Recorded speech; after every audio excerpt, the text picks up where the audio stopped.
Coming up next, the QEH Pulse radio show brought to you with the kind compliments of MedSafe Medical Supplies Limited.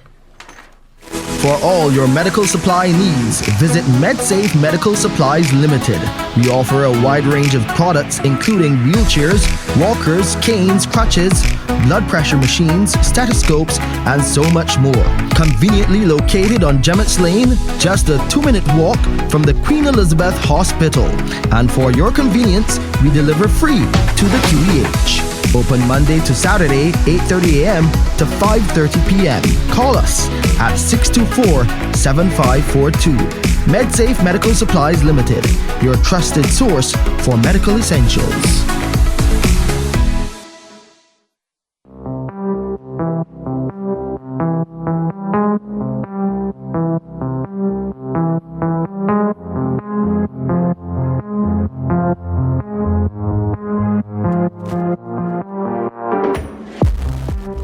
Pleasant good morning to our Q listeners here with us on 100.7 FM, your station of choice, especially at 11 a.m. for what is another edition of the Pulse radio show. I'm Shane Seeley, communications specialist with the Queen Elizabeth Hospital, and it's our opportunity to share everything that is happening at our hospital with you. All of the latest updates, news, developments, and just what you need to know about navigating the Queen Elizabeth Hospital. So good to be with you on what is a beautiful Monday after some heavy downpours yesterday. I've never seen rain like that in recent memory.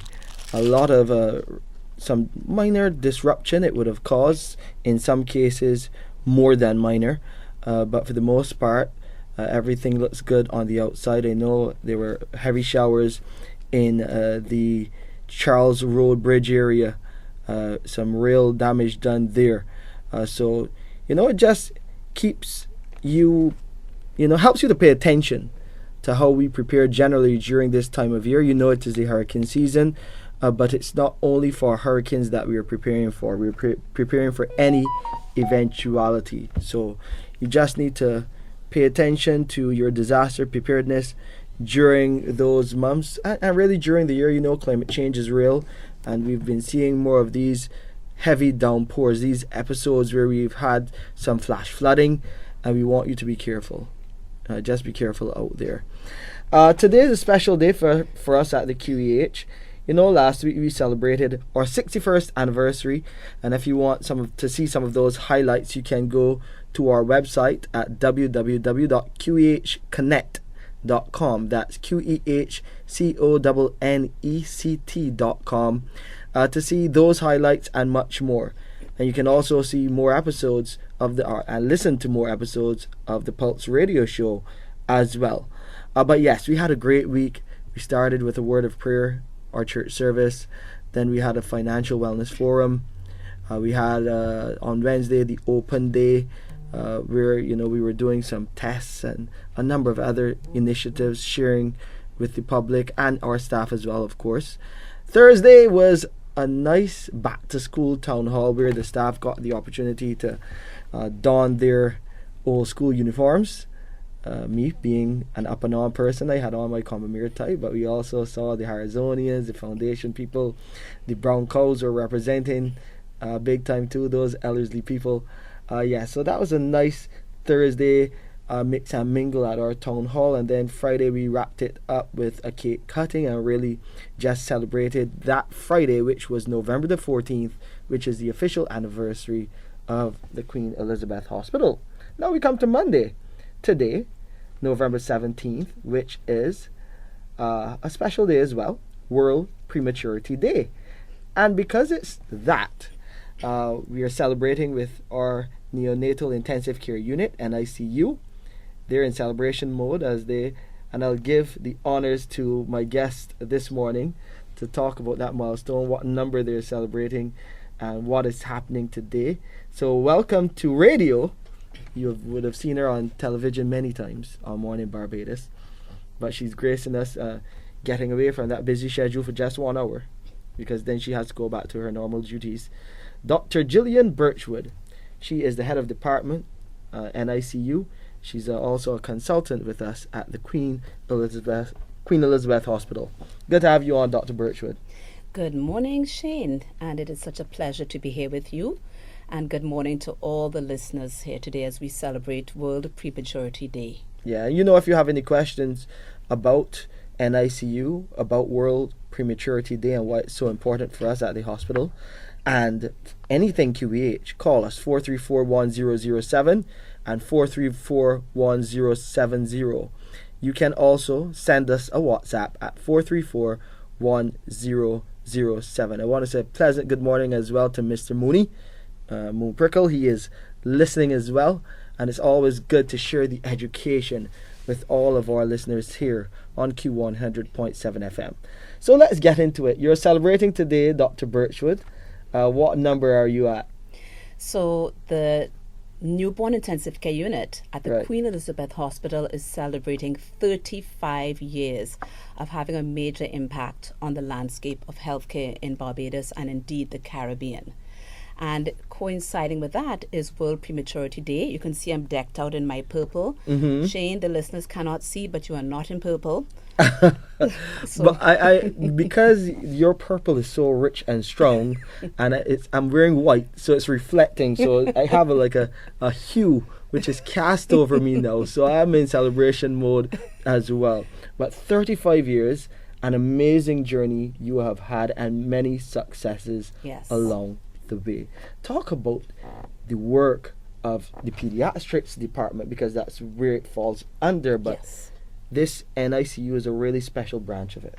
It is. So the NICU opened in 1990, and it came out of a need recognized that as babies were being born prematurely around the world, it was recognized that there was a need for them to have special care, not just as part of the pediatric department or as part of a pediatric intensive care unit, but a dedicated space where all the staff was specialty trained in looking after the very different needs of premature and sick newborn babies. The pioneer who recognized that was Dr. Albert Cecil Graham, Bertie Graham. We have a developmental center that is named after him, but he also conceptualized the NICU along with Dr. Esther Archer, who were both pediatricians who were very much working and very active in the Queen Elizabeth Hospital at that time.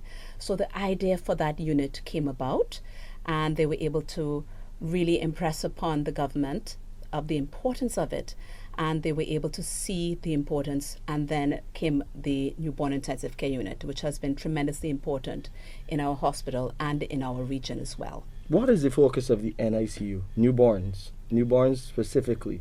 But Yes. how do you help these newborns who may have challenges at birth, end up to being successful men and women in this society? And I can't imagine. You have so many stories to tell Yes. as far as that is concerned. Well, I will tell you that it is a very intensive team effort that it takes. It's very challenging, but tremendously rewarding when you're able to see the success. We celebrate every success, and sometimes success does not look the same for everyone, but there are many successes. So we look after babies who are as small as 600 grams. That's about a pound and a little bit. From that size and up, and babies who are 25 weeks and up in gestational age. That's 15 weeks premature. Wow. That is really quite amazing. Many times when people see babies that size, they don't imagine that they could even survive. And so they spend months and months in the intensive care unit. They're not simply little. They have not finished developing, so their organs are not finished developing. You are seeing somebody who should still be in their mother's womb, safely tucked away, with their organs developing. So they haven't even finished developing, because people think they're just little. No, they're also very underdeveloped. And so we have to anticipate all the different aspects of underdevelopment and how those can impact the baby. Their lungs, their heart, their kidneys, their eyes, their brain, every single part of their body is premature and can impact the baby in different ways. So it really does take a tremendous team effort, tremendous resources, both human resources, but also financial and material resources For one baby at one point in time, if we have quite a sick baby, the equipment that we use on just one baby can cost 200,000 Barbados dollars. Wow. Just one baby. An incubator costs as much as a car, $100,000. And these babies can't even stay warm on their own. So they need to be, for example, in an incubator in order to ensure that we can not only see them, but we can duplicate as much as possible the warmth and safety they would have had in their mother's womb. So it's a tremendous journey for the staff and certainly for the baby and their parents to get them to that point where we're finally able to have a little graduation ceremony and send them through the door after many months. There are tears, but there's also joy along that journey for both the staff and the parents. If you can, speak about that average length for some of these babies that we cater for. You mentioned how expensive the undertaking can be, and also talk about the mortality rate and what you've been able to do to keep that to a real minimum. Yes. So in terms of the mortality rate, I'm proud to say that we definitely have one of the best mortality rates in the region. I know this for a fact, and I can quote the figures, but depending on the year, it varies between 6 to 7 per 1,000 live births. So that means that it's a very small percentage of babies who are born in Barbados who actually do not survive. Of course, premature babies are disproportionately affected by that. They are going to be much more vulnerable and much more high risk. And so the younger the baby is in terms of gestational age, the greater the risk that that baby may not make it. But we put all of our effort together to trying to get those babies home. That is our greatest joy when we are able to get those babies home. As you said, it's a team effort, but I'm also thinking a part of the team becomes the parents who are involved. Absolutely. Talk about the steps, because I could imagine how much trauma it could be for them, emotional. That can really take a toll on parents seeing their child. They want that child to survive. So small, so tiny. And then you have to come in and do your work in terms of treating to that child, but also treating to the concerns of the parents. Yes, I'm glad you brought that up, because when we think of an NICU team, a newborn intensive care unit team, we tend to think of doctors and nurses, but there are many other parts of that team, and the parents are an absolutely essential care provider. We call them essential care providers. The baby knows their voice, even from a very young age. And I cannot underestimate the impact of the comfort a parent can bring. When a parent first sees their child in an incubator with tubes and wires and machines connected to them, they can feel terrified, understandably. But within a short period of time, especially under the guidance of our nurses, they are encouraged to touch and hold that baby. And when they hold that baby in a special process called kangaroo care, then literally that has been proven to reduce the risk of mortality.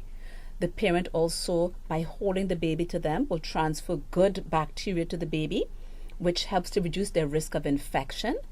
These babies spend less time in the hospital. They are calmer and have fewer events like apneic spells, which is where the babies literally will stop breathing, because when they're very premature, their breathing centers are not mature, and so they do not have the stimulus to breathe on a regular basis. So that sounds scary, but it's something that we're accustomed to on the NICU. So when these babies are put on the parents in extended cuddling kangaroo care, it actually makes a tremendous difference to the outcome of the babies. So the parents are important partners who really can impact how well their babies do by something as simple as kangaroo care, as well as providing breast milk on a regular basis to those babies. Breast milk is better than gold when it comes to a baby. You can't duplicate that, and babies who regularly receive breast milk are much more likely to survive. You're reminding me of an episode that we had a few weeks ago where we had some of our nurses speaking about the importance of breastfeeding. Sharmina Curtin, good morning to you. She is a big promoter. Absolutely. And of course, we will continue to share these nuggets of really important information for parents and expecting mothers out there, because it's information that you need to have. Breast milk, better than gold. Especially for these younger babies. Talk about the training for your staff, the training for the parents. How do you and your teams get involved in delivering that so that the outcomes can be what they are. As you said, 6 in 1,000, that's a pretty good percentage. Yes. So training is, of course, very core to delivering excellent medical care anywhere in a healthcare facility. And at the Queen Elizabeth Hospital, we have taken training very seriously for all of the staff on our intensive care unit. So starting with the 3 neonatologists, we are all what we call board certified in neonatology, which means that we spent 3 years beyond our training to become pediatricians, 3 years just learning how to take care of premature and tiny and sick newborn infants. Our nurses have many years of experience. They have also completed a training course in looking after babies, specifically a newborn intensive care training course. I'm very proud to say that all of our nurses have completed this course. As a matter of fact, the Queen Elizabeth Hospital is a center of excellence in the region for neonatal care. And so nurses come from other hospitals in the region to get the experience of working in our NICU that they can then take back to their other neighboring islands and use the expertise they have developed by shadowing our nurses in their respective newborn intensive care units. So this is something that's been going on for many years, and we had a cohort just earlier this year who did that. Even the people who are involved in cleaning our unit are specially trained. Wow. And so you can't just come off the street or somewhere and think, okay, I'm going to clean an incubator. No, there are very specific processes that have been developed along with our infection and prevention and control unit into how to clean every single piece of equipment with precision. That's absolutely key. The people who clean our unit own our outcomes just as much as the people who are standing at the bedside, the nurses and the doctors. Because if we have equipment that isn't properly cleaned, our vulnerable babies will get sick.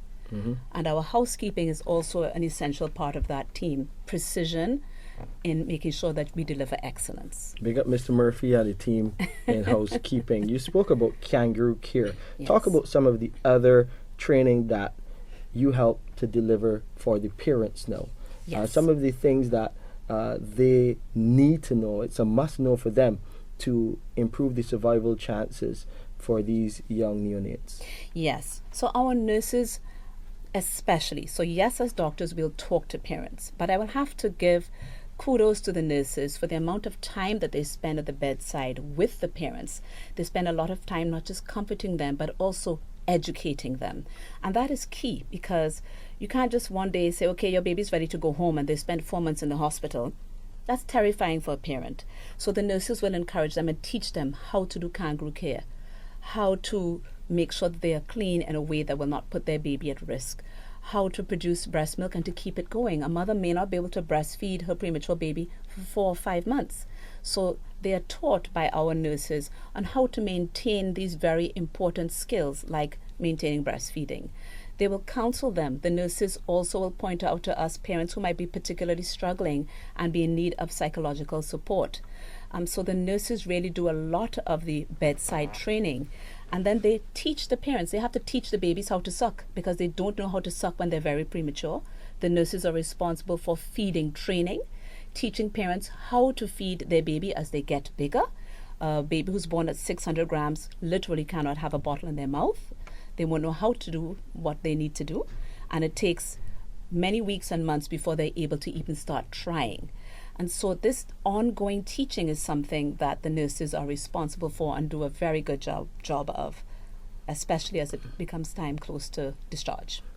I mean, I could imagine the fear that parents experience when they go through watching their child go through the stages, but when you have a team around you, and as you said, the training is so important to making sure they understand what they need to do to increase that survival chance. Yes. That is amazing. And you're hosting a open day Yes. On this World Prematurity Day Yes. at our hospital on the corridors near the pharmacy. So if you're heading down there, you'll see a setup. Some of the team there, Dr. Birchwood, Yes. showcasing what you do in Yes. NICU. Yes. So there will be free cupcakes for the first 150 people to visit our open day. Healthy cupcakes. I'm sure they are. But right now we have two of our nurses, Angelita Nizam and Shanice Ford, who have set up the open day. They are open day experts, and they have set up their incubator, ventilator, an IV pump, etc., and some of the different pieces of equipment that we use that are absolutely essential in providing proper care for the babies who are born on the NICU. So come on down, have a look at the equipment. They will have a baby who's roughly the size of a small baby, one of the very small ones we look after. A lot of people don't know that some of the babies we look after are lighter than a loaf of bread, literally.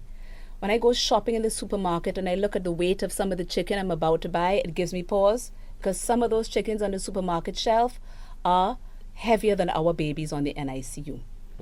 Right?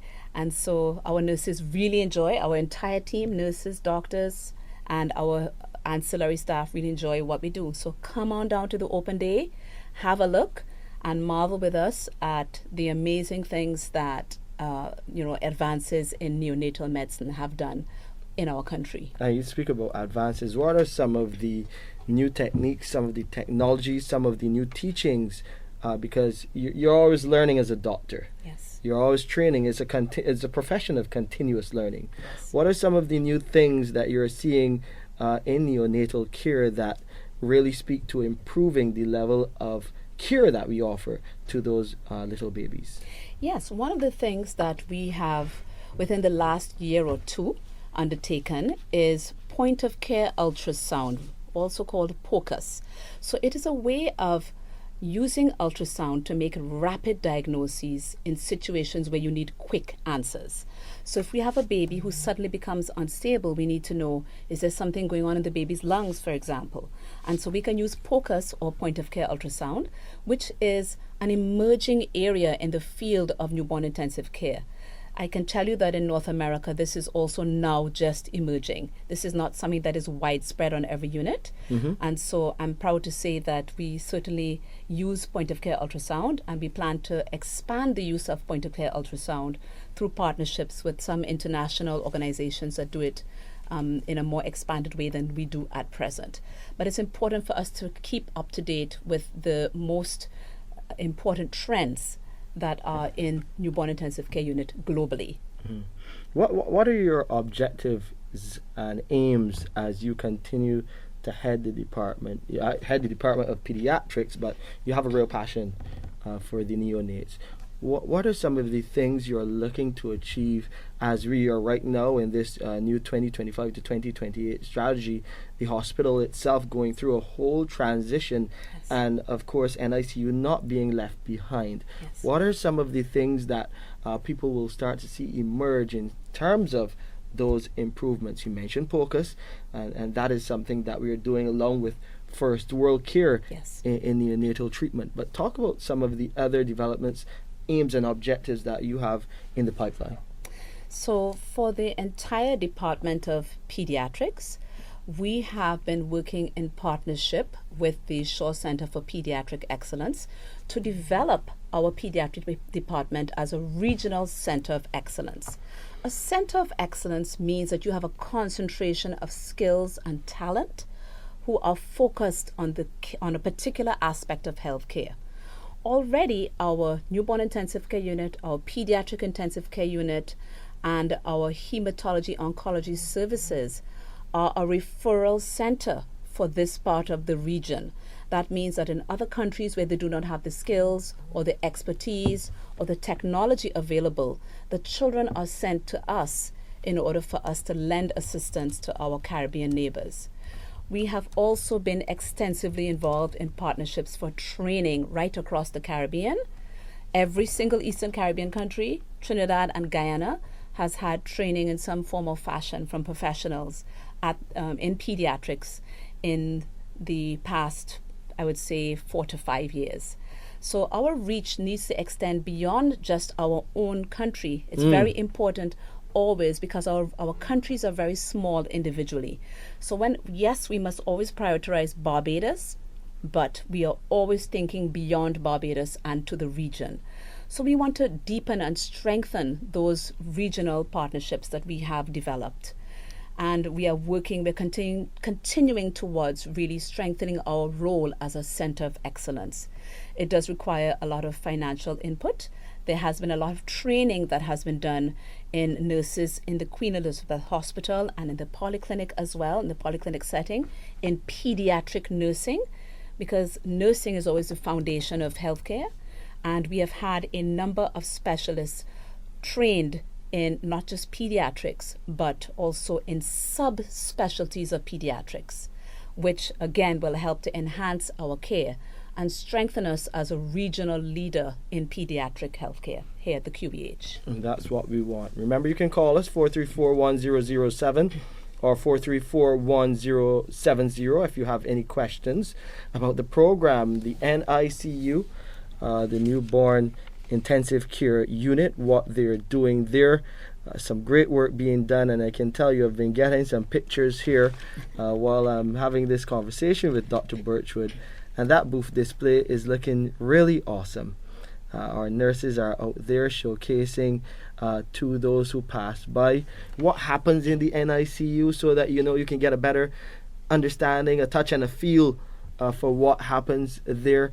You're really catering to some of the most vulnerable of our population. Those little babies, as you heard Dr. Birchwood said, can be as light or even lighter than a loaf of bread. That alone can just paint that picture in your head about how they can take that baby from a journey of being that small to a successful toddler child, and then into adolescence and adulthood. Have you seen, can you take us through the journey, of course without identifying anyone, for treatment, after you leave the NICU, because the journey doesn't finish there. Correct. That means you're stable to go home. Yes. But what happens thereafter normally? What is the general process, if you can take us through that?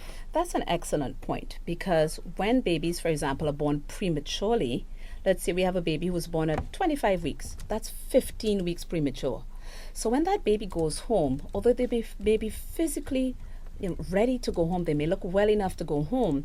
Of course, the parents have to undergo a lot of training, which I would have talked about before with you. But when they go home, we will follow those children up very regularly in the beginning. We need to look at their growth and their development. So it isn't simply about survival. Survival is so important, but we want these children to have a good quality of life. And this is where following up and developmental support comes in. So when they first go home, in the few weeks after they go home, they will visit us on the NICU every week, so that we can actually weigh them, talk to the parents, and see if the parents have any concerns. We also encourage them to call us back within that first week, especially if there's anything that they notice of concern, because it wouldn't make sense to take them to another care provider who will not know that all these 4 months of history that this baby has already. So we'll encourage them to call us back and to touch base with us, particularly in that first week. So we will support them by monitoring the baby's weight very carefully. And when they cross a certain threshold of weight and the parents are clearly managing well, we will then next see them in our outpatient clinic. The goal of the outpatient clinic is several-fold. One, it is to continue to monitor the growth of that child. It does not replace the polyclinic. They are seen at our outpatients clinic along with their regular polyclinic checkups. So the second part of it is to monitor very carefully the development of the child. So we will monitor the development of the child very carefully, because for example, as I said, if they're born 4 weeks prematurely, for the first 2 years of their life, we can expect them to be 4 months premature at every developmental milestone. They are supported by our colleagues at the A.C. Graham Children's Developmental Center. All babies who are born 32 weeks and under are referred to the A.C. Graham Children's Developmental Center, and there they receive physiotherapy, occupational therapy, speech therapy, and they are overseen in their management by a developmental pediatrician. So it is a whole team even after we go home. There will be nutritional support as well. So again, and follow up with if they have their own pediatrician or in the polyclinic. Normally, and I guess it would vary for different cases. And you mentioned that these babies are behind in every stage of their life. Is there ever a time when you can say that they catch up? Yes. So by age 2 years, their development should have been corrected for their prematurity. Right. So if they were born 4 months premature and we see them at 4 months, for us, that baby their development is expected to be as if they're just born because they were 4 months premature. By the time they're a year, we'd expect their development to be that of an 8-month-old child. But we would expect that whatever developmental catch-up they are going to display should be complete by the age of 2 years. Beyond that, we follow them to the age of 6 years because children who are born premature have an increased risk of autism and ADHD. A very small minority of them may have had significant developmental concerns, but that's a very small minority. And so we continue to follow them until they are in early childhood and in school, because then we need to be able to pick up those little problems that we can support them for as well. Perfect. You're listening to Dr. Gillian Birchwood, the head of our pediatrics department, and also she's the one that runs the NICU as we celebrate this World Prematurity Day. Right here with you on Q100.7 FM, the Pulse Radio Show from the QEH, brought to you compliments MedSafe Medical Supplies Limited. For all your medical supply needs, visit MedSafe Medical Supplies Limited. We offer a wide range of products including wheelchairs, walkers, canes, crutches, blood pressure machines, stethoscopes, and so much more. Conveniently located on Gemmett's Lane, just a 2-minute walk from the Queen Elizabeth Hospital. And for your convenience, we deliver free to the QEH. Open Monday to Saturday, 8:30 a.m. to 5:30 p.m. Call us at 624-7542.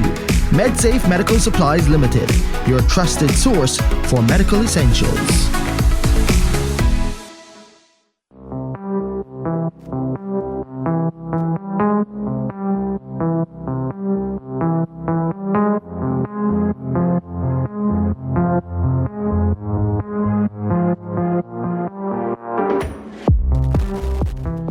Back with you on the Pulse Radio Show. We're in celebration mode as we're talking about all of the good work that the Newborn Intensive Care Unit does. They do some great work. The head of the Department of Pediatrics is here with me, Dr. Gillian Birchwood, as we celebrate World Prematurity Day and celebrating 35 years of great service delivered by the NICU. But it can't be done without partnerships, Dr. Birchwood. Partnerships are critical, partnerships in staff, partnerships from the patients, but partnerships on a different level as well. Absolutely. So we are on the receiving end of a continuum. That means from the time a woman becomes pregnant, she's looked after by the antenatal care team, which would be obstetricians, midwives, etc. And this is a team that is, yes, there's a team at the Queen Elizabeth Hospital, but it starts out in our public healthcare system, Right. in the polyclinic system. And all of our women eventually who are planning to deliver in the public healthcare system will come to our hospital at 36 weeks of gestation if they've gone that far. And of course, certainly if they have a premature delivery, all premature babies in Barbados are cared for at the Queen Elizabeth Hospital. And so I would like to acknowledge our partners in this, who are the obstetric and antenatal care team. Our maternal fetal medicine team look after the high-risk deliveries as well. And so I think that it really would be amiss of me not to mention how important they are. If they're able to manage that complicated pregnancy, they can buy us very vital time so that by the time we have the baby come, that perhaps a little bit more development has taken place because of the expertise in their managing of that complicated pregnancy. So that would be Dr. Natisha Robinson, but all of our obstetric colleagues and all of our midwives, definitely I would like to highlight the important role they play in the NICU. And a lot of Barbadians as well generally give back to peds and the NICU as well. We've seen a number of corporate sponsors come on board to say, thank you for the work that you're doing. And here is some more equipment, some more funding, some more tools that you can use to continue to do the great work. And we at the Queen Elizabeth Hospital, especially through philanthropy, the philanthropy department led by Miss Gay Howell, we're very thankful to see so many of these donations go to peds. And that is the one department, that always, we are thankful for it. Yes. There can never be enough. But peds, well supported by the Bajan public. I must say that, everybody plays such an important role in the success that we have in the pediatric department and in the newborn intensive care unit. We have had such generosity from the Barbadian public that has enabled us to buy equipment, provide training, and I believe that everyone who has been a part of that should understand that every success we have rides on their shoulders as well. So yes, you may not be a doctor or a nurse or a health aide, but by donating and helping, with generosity, that makes a tremendous difference. Whenever people come onto the newborn intensive care unit and see how much equipment we have, they see such a large percentage of that equipment has been donated by generous individuals and generous companies. And I can't tell you how grateful we are whenever we receive that equipment. It lets us take care of just at least one more baby and to do everything that we can to help them survive and go home to their families. That's what we want. That's the end result that we want to see. There's the other side, the side that we don't like to talk about. Mm-hmm. We love to talk about the cup half full. Mm-hmm. How do you help manage those situations where you know that the hope is looking a bit dim? Yes. Part of working in an intensive care unit anywhere in the world, although we always want every single baby to be able to go home, there are times that despite the fact that we've done everything that we can, The 6 out of 1,000. yes, Mhm. that this little baby may just have been too sick to belong here with us. Right. And so in cases like that, if we know in advance, because sometimes it can happen rapidly, sometimes it may be more gradual, we never give up. We do everything that we can. But it is important to partner with our parents so that they can understand what is happening, all that we're doing to try our very best. I always tell parents, especially when very sick or very premature babies are born, the only guarantee I can give you is that we're going to do our very best for your baby. And so there are times when we are very saddened and the parents are very distraught that their little one has not survived. And it's important to remember those children and those families too. So when we are celebrating World Prematurity Day, we are highlighting, yes, those who we know have survived and gone home to be with their families, but we are also remembering and keeping in our hearts, and those we remember them all, that not everyone makes it home. And there are families out there who have not been able to take their little ones with them, but we hope that at least they really understand that we've tried so hard and that we've done our very best. But it's impossible to save every little one. Is it impossible to know when a baby will be premature? I mean, you know that on the date of birth, but in terms of, is there anything that the parent can do beforehand in terms of diet, exercise, anything like that that can help avoid these types of situations where that there is a premature birth? Is there anything that can be done proactively? This is where our partnership with our obstetric colleagues, the high-risk maternal fetal medicine team, and our colleagues out in the public healthcare system become very instrumental. So one of the goals we have when we're talking about World Prematurity Day is to reduce the risk of having a premature baby in the first place. In Barbados, the number one cause of having a premature baby is an obstetric condition called preeclampsia.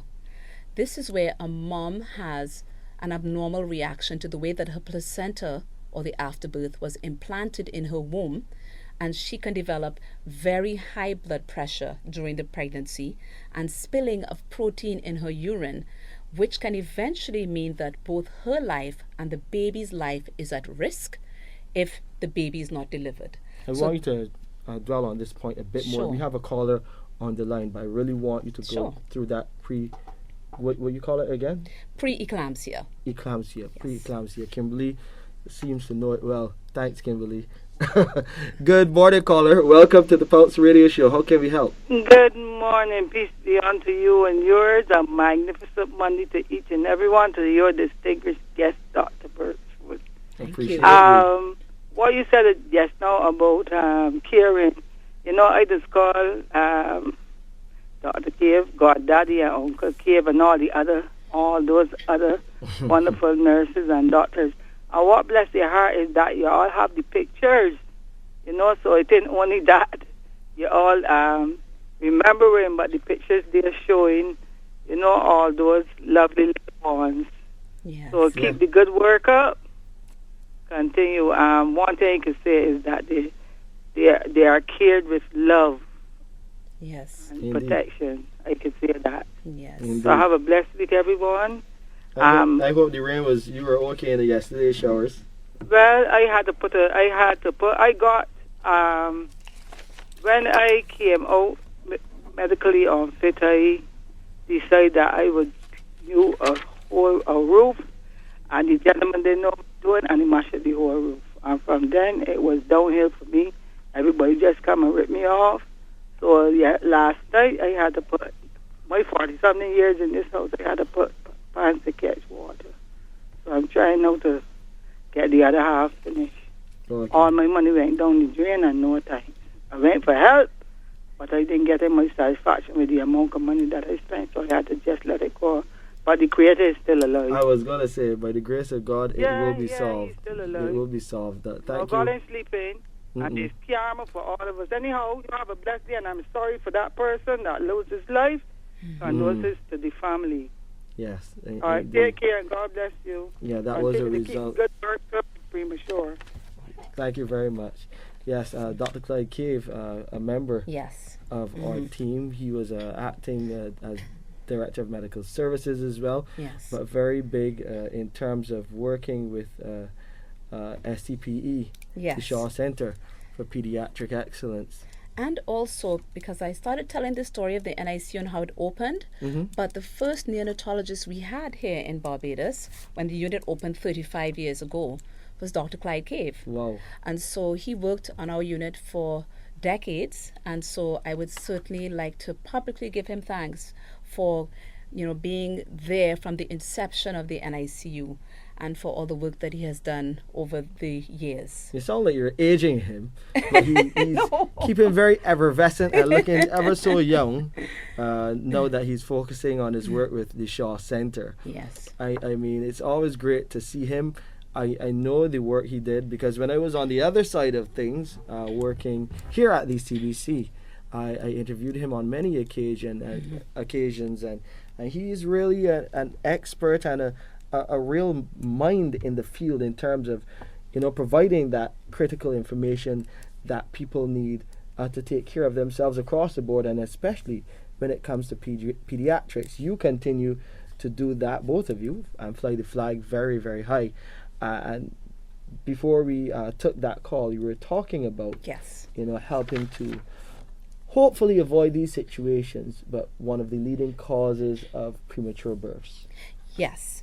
So as we mentioned, the leading cause of premature birth in Barbados is a maternal condition during pregnancy called preeclampsia. So preeclampsia is a condition where the mother's blood pressure can become perilously elevated.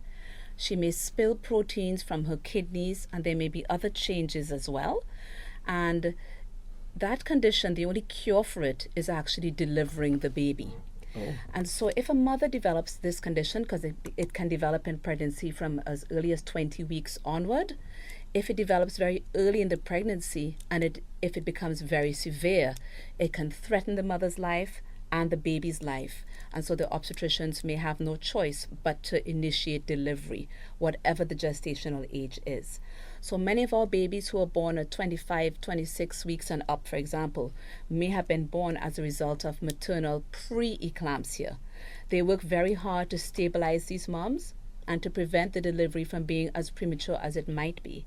And while we are waiting for that mom with preeclampsia, and while the obstetric team is trying to stabilize her, they are also giving medications that if that baby is born, can help the baby to be able to withstand life outside better.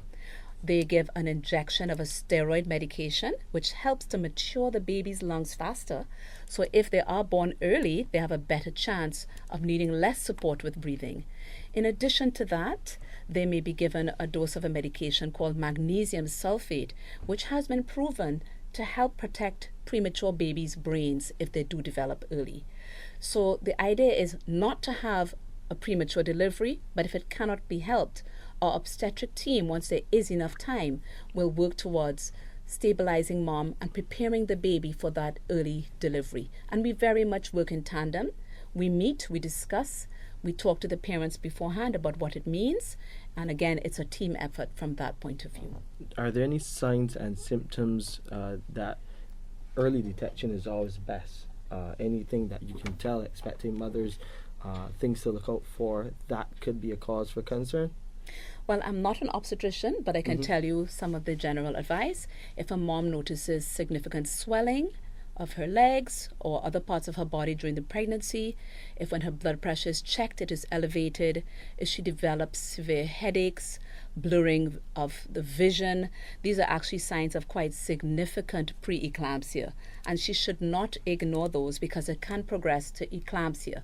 But again, I'm not an obstetrician, and so I would definitely leave it up to one of my obstetric colleagues to describe that in better detail. Yeah, something that we have to consider in the future. Of course, having one of the team come on to share that side of this story to help mothers understand what to look out for. Yes. As far as pre-eclampsia is concerned. Can slow development also preclude early childbirth or premature birth? When you say slow development, exactly what do you mean? You're referring to a mother's development, or what do you mean? You mean if a mom is intellectually challenged? No. I'm speaking about the development of the fetus between, I guess, the second and the third trimester. So no, there is almost like a little blueprint for how babies develop. Well, in fact, there is a blueprint. There's a divine blueprint for how babies develop in the womb. And so this has been well studied. So every week you know what organs should be developing when. And so this is why we know what to anticipate when babies are born prematurely. If they're born at X number of weeks, we know we need to worry about their brain. If they're born at Y number of weeks, we know we need to worry about their heart, etc. So there is really a blueprint for how babies will develop in the womb typically. Okay, we have another caller. Welcome to the Pulse Radio Show. We're celebrating World Prematurity Day with our team in the NICU. How can we help? Good morning. Hi, good morning. Good morning to you again and to your guest. Hi, good morning. I just thought to let you know that I enjoy your information. It's very informative. And the questions that they pose to the doctor is very interesting.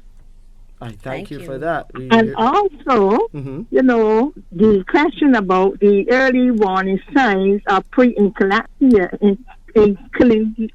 You know what I mean? Yes. I can't call the word. Anyhow. Pre-eclampsia. You had it right. Right. The warning signs. And it was not, it can even develop into like shortness of breath, or some people just get like mental confusion, or sometimes you can lose the vision and what's not. Okay. Yes. Thank you for adding that. Very helpful information. Yes. Maybe you should do obstetrics. That's a good idea. You're very informative. I used to work in the health system years ago. This is Angeline. Hi, Angeline. How are you doing? I'm doing great, and I'm wonderful listening to your program. You fit in that area very well, and you were on part of what you're doing, and keep up the good work. Thank you very much. Thank you very much. Very interesting. You're all listening? Say again? Oh, you were saying something just now? No, I was saying that you helped to inspire this journey after I did that interview with you. A lot of people show me that video, it's very interesting video that you did with us. Indeed. Thank you so much for calling. So you keep on the good work, and you and your team officers over there, and again, tell Miss Husbands I have there. Okay, thank you very much. You're most welcome. You did shout her out just now, so we appreciate that, and always thanks for your support. Thanks for Thank your you. support. Have a good day You to as well. all of you. Okay. And what that's another example of a patient who had a good experience. And again, we know that every patient that comes through the hospital, Yes. your experience varies. And for those who do not have good experiences, we want to hear from you as well. And we always encourage you. This is probably the least number of times that I haven't said it for the entire program. Call 536-4800. That's our patient advice and liaison service.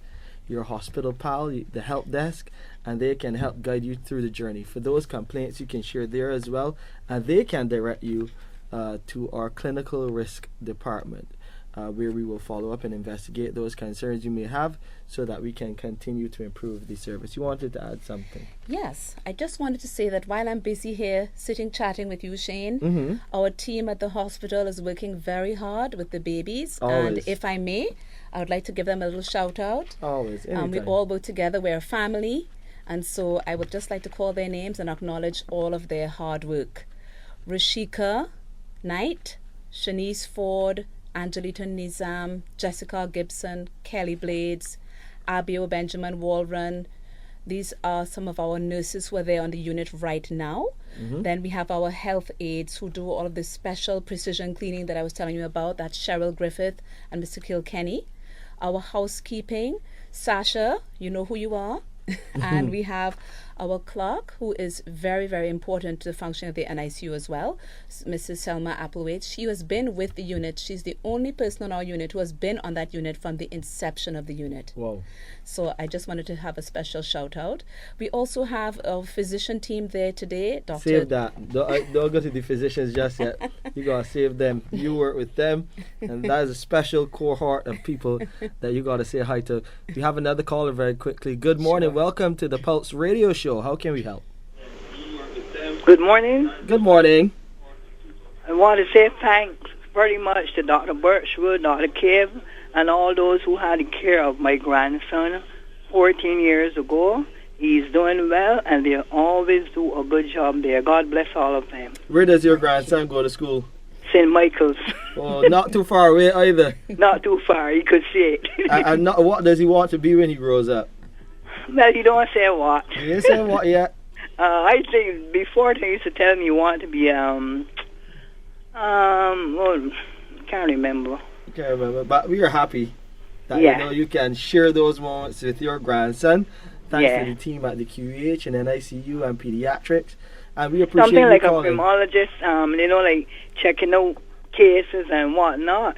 Cause he loves those type of cases. Like when he watch them on television, he always tell me what is going to happen before what happened. Okay. Yeah, All but right. he's doing good. So Dr. Birchwood, she was very nice to him, Lovely. thank and all the children that was there at the time. Yes. So tell her thanks very much, Dr. Cave, Dr. Birchwood, and I can't remember the nurse's name, but they were all very kind and nice. I could say that about that department. Well, Dr. Birchwood is you. hearing you. Thank you so much. We love our Yeah. job very much. And she knows the little boy who I'm speaking about. I will call her. I will listen Thanks out very for you. much. And thank you for calling. Thank you for sharing Okay. with us here on Bye. the Queen Elizabeth Hospital Pulse Radio Show Yeah. on All right. Thank you Q100.7 all very much. Thank you. FM. Dr. Birchwood, so you have the doctors now. You got to shout them out. Yes, absolutely. The doctors who are on the floor working hard right now, Dr. Tanisha Austin, Dr. Ashley Gibson, Dr. Summer Payne Maskell, Dr. Rhea Jackman, and Dr. Amina Mehta. I just wanted to thank everybody who's working hard, busy like bees, while I'm sitting here chatting. They're doing lots of hard work. So thank you to all the doctors and nurses and all of the rest of the healthcare team we mentioned. And I also have to shout out one of your colleagues, your direct colleagues. She may not work directly in NICU, but Dr. Angela Jennings. Yes. A pleasant good morning to you. Absolutely. Good morning, Dr. Jennings. Yes, that is your buddy. And I have to shout out my AD and SQ, Assistant Director of Nursing Services with responsibility for quality. Yes. That is Andrea Scott. Absolutely. Good morning, She has Senior been- Nursing Officer. Well, in fact, Acting Director of Nursing Services. Assistant Director of Nursing Yes. Services. She is really putting in some work on the ground, but she's also sharing some wonderful moments and and videos and pictures of what is happening with the display as we celebrate World Prematurity Day and the NICU on our corridors near that pharmacy area. So if you're going, you will see them there. Just go and see what they're all about. It's a beautiful setup. I have to get back down there very shortly to take some pictures as well, but it's great to see the team out just showcasing a bit more of what they do. Even just outside of the week of activities, we continue to really just show out and show proudly the great work being done by the team in NICU. So one of your nurses working there 35 years. She is our ward clerk, but she plays a pivotal role in making sure that so much of what we do and use is organized. And that's a huge thing on an intensive care unit. So that's Mrs. Selma Applewaite. I came to the QH and I met her there. Wow. And she's still there. But you wouldn't guess by looking at her. All right, well, that means at QH, she's keeping her looking young. What's on the cards for 2026 for the NICU? What are some of the immediate things that people can expect in terms of our service and how we will improve to meet the growing demands of the public? Yes, so we do have a number of initiatives on stream. We have been growing and developing our Quality Improvement Committee. That's our Newborn Intensive Care Unit Quality Improvement Committee. And we have some new projects, which are, in fact, one of them will be launching this week, which is really promoting kangaroo care. We have equipment that was donated by the Shaw Center. Lovely. Very comfortable kangaroo chairs. You should come and have a look at them. Definitely. And parents love being in them, so they can spend hours holding their baby. That's the idea of kangaroo care, that they will spend hours holding their baby at a given time. We also have an initiative for making sure that we have a minimal number of infections, because babies are very prone to those, as you can imagine. And we had a very successful initiative last year for our quality improvement. One of our nurses presented a quality improvement project from here in Barbados at the Council of International Neonatal Nurses Conference in Zambia. So she presented our work at an international conference. That's Nurse Abio Benjamin Walrun on behalf of our team.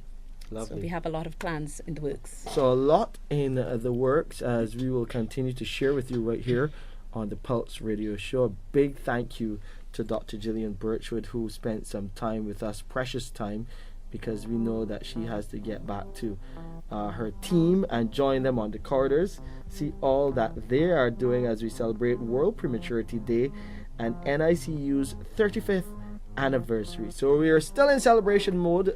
If you want to hear this program again, you can go to our website, www.qhconnect.com, tomorrow when we load it and upload it, and you can get to hear Dr. Birchwood and all of this great information and all of the other episodes as well. And you'll also hear it later on tonight right here on Q100.7 FM, the repeat of this show.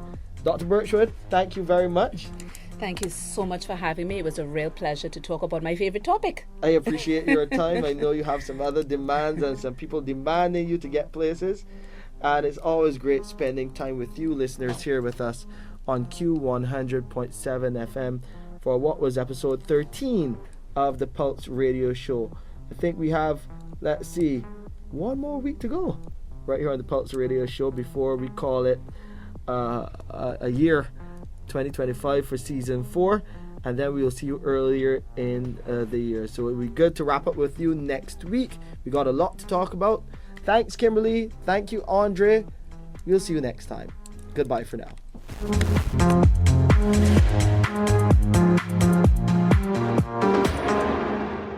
The QEH Pulse Radio Show brought to you with the kind compliments of MedSafe Medical Supplies Limited. For all your medical supply needs, visit MedSafe Medical Supplies Limited. We offer a wide range of products including wheelchairs, walkers, canes, crutches, blood pressure machines, stethoscopes, and so much more. Conveniently located on Gemmett's Lane, just a 2-minute walk from the Queen Elizabeth Hospital. And for your convenience, we deliver free to the QEH. Open Monday to Saturday, 8:30 a.m. to 5:30 p.m. Call us at 624-7542. MedSafe Medical Supplies Limited, your trusted source for medical essentials.